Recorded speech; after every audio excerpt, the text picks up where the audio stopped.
नमस्कार विद्यार्थियों। बिहारी सतसई के दोहों की हम व्याख्या कर रहे थे।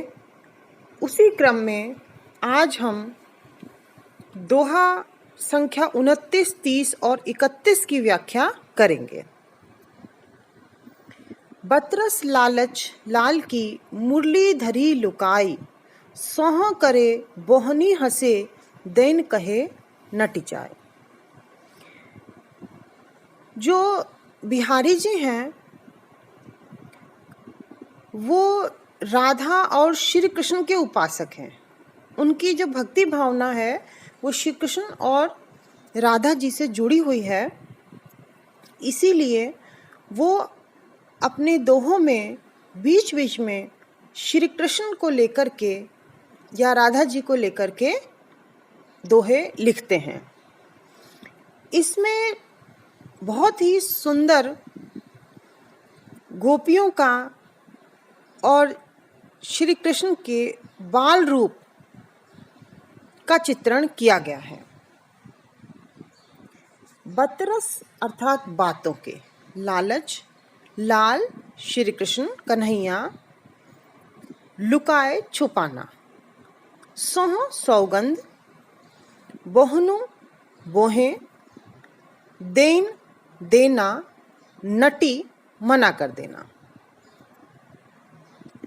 बिहारी जी कहते हैं कि बतरस लालच लाल की, श्री कृष्ण की बातों के लालच के लिए, श्री कृष्ण की बातों के लालच में, अर्थात वो हमसे बात करें इसीलिए उनकी बातों को सुनने के लिए गोपियां लालायित हैं।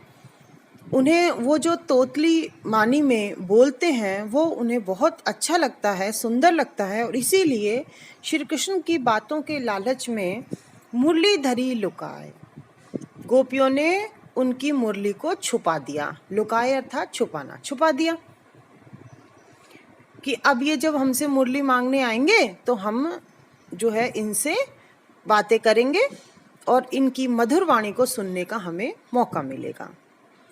सोह करे बोहनु हंसे, और जब श्री कृष्ण उनसे मुरली के लिए कहते हैं कि भाई मेरी मुरली दे दो मुझे, तो कभी तो सौगंध खाती हैं कि हम सौगंध खाती हैं हमारे पास मुरली नहीं है, और फिर सौगंध खाकर बोहनुओं से कभी क्या करती हैं, बोहों से ही हंस जाती हैं, अर्थात इशारों में हंस रही हैं, ये जाहिर कर रही हैं कि मुरली हमारे पास ही है।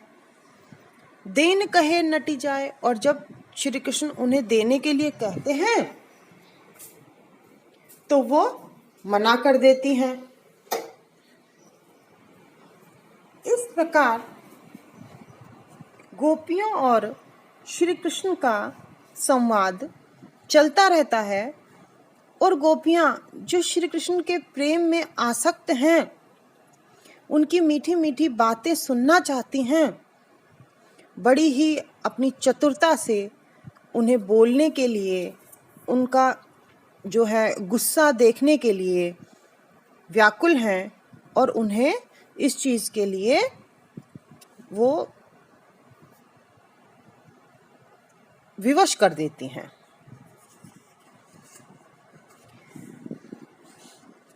इस पद में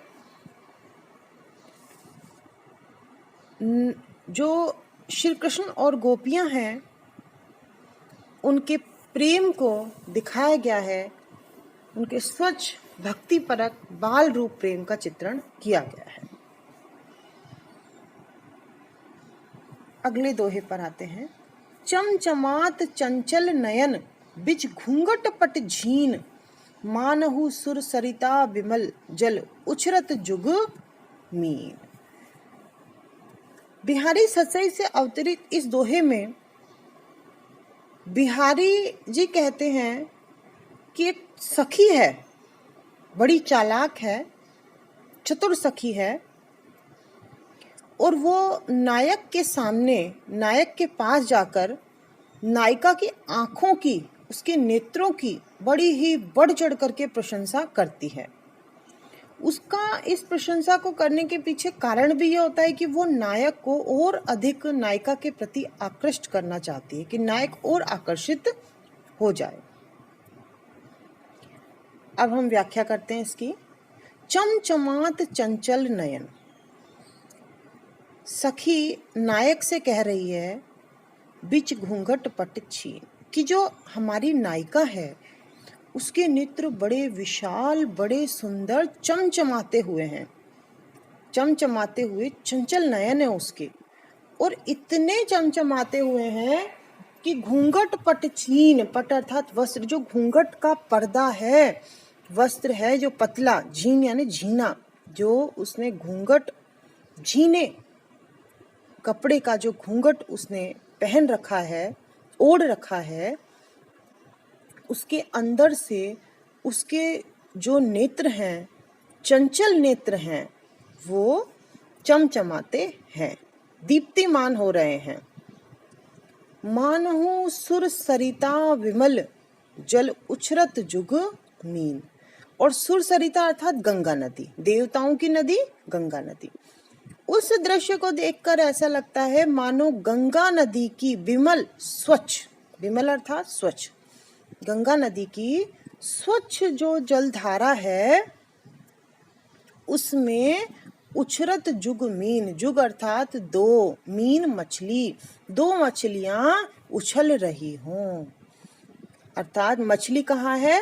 नेत्रों को, और जिस प्रकार से जो नेत्र हैं वो कभी वो सामने देखती हैं, कभी तिरछे देखती हैं, चंचल नेत्र हैं, उसी प्रकार मछली भी जो है कभी तो पानी में उछलती है, कभी पानी में चली जाती है। इसीलिए मछली और जो नेत्र हैं उनको एक बताया है। तो इसमें नायिका के नेत्रों की सौंदर्य का, उनकी चंचलता का चित्रण किया गया है। और सुर सरिता, गंगा नदी का उपमा देकर के ये बताया है कि नायिका के नेत्र कितने स्वच्छ हैं, कितने पावन हैं, पवित्र हैं। मानहु सुर सरिता, इस पंक्ति में उत्प्रेक्षा अलंकार है। अगले पद पर आते हैं। पिए के ध्यान गही गही, रही वही हुए नारी, आप ही आरसी, लखी रीजती रिजवारी। बिहारी सतसई से लिए गए इस दोहे में ये ध्यान रखिए कि कभी हम बिहारी सतसई और कभी बिहारी रत्नाकर बोलते हैं तो मतलब एक ही है, क्योंकि दोहे तो बिहारी सतसई में ही संकलित थे, लेकिन जो बिहारी रत्नाकर है उसमें वो टीका है और उसके अंदर बिहारी सतसई में जो दोहे हैं उन्हीं का संकलन किया गया है। और वो जो संकलन है वो बिल्कुल हम कहेंगे कि प्रामाणिक संकलन माना जाता है। तो हमारे पाठ्यक्रम में जो दोहे आए हैं वो बिहारी रत्नाकर से लिए गए हैं। बिहारी रत्नाकर से लिए गए इन दोहे में अपने नायक के ध्यान में मग्न नायिका है, उसी के सौंदर्य का इसमें चित्रण किया गया है। नायिका है जो एकटक अपने नायक के प्रति ही एकाग्रचित है, ध्यानमग्न है, उसका इसमें चित्रण हुआ है। और वो जब अपने आप को दर्पण में देख रही है तो दर्पण में देखते हुए उसका ध्यान अपने प्रियतम पर चला जाता है और फिर वो एकटक अपने आप को ही देखती रहती है और उसी रूप पर, अपने रूप पर ही रीझ जाती है।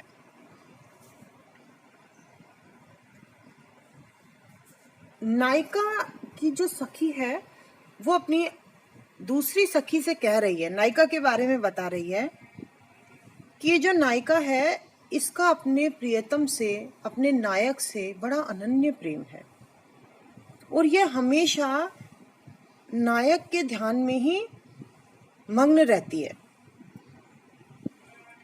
और अब उसका प्रेम इस पराकाष्ठा पर पहुंच गया है कि उसे हर रूप में नायक ही दिखाई देता है। इसी का इसमें चित्रण किया गया है। नायिका की सखी कहती है कि पिए के ध्यान गही, गही रही वही हुए नारी। नारी नायिका के लिए आया है कि अब तो हमारी नायिका अपने प्रियतम के ध्यान में ही रहती है। गही अर्थात ग्रहण करना। नायिका को नायक के अलावा कुछ दिखाई ही नहीं देता है, इसीलिए वह अपने रूप में भी नायक को ही देखती है। आप ही आरसी, अपने आप को ही वह दर्पण में जब देखती है। लखी रींजती रिजवारी, तो वह अपने रूप में नायक के रूप को देख करके उस पर रीझ जाती है, उसी से अपने रूप से ही प्रेम करने लग जाती है, क्योंकि वह अपने रूप को अपना प्रियतम नायक समझ रही है।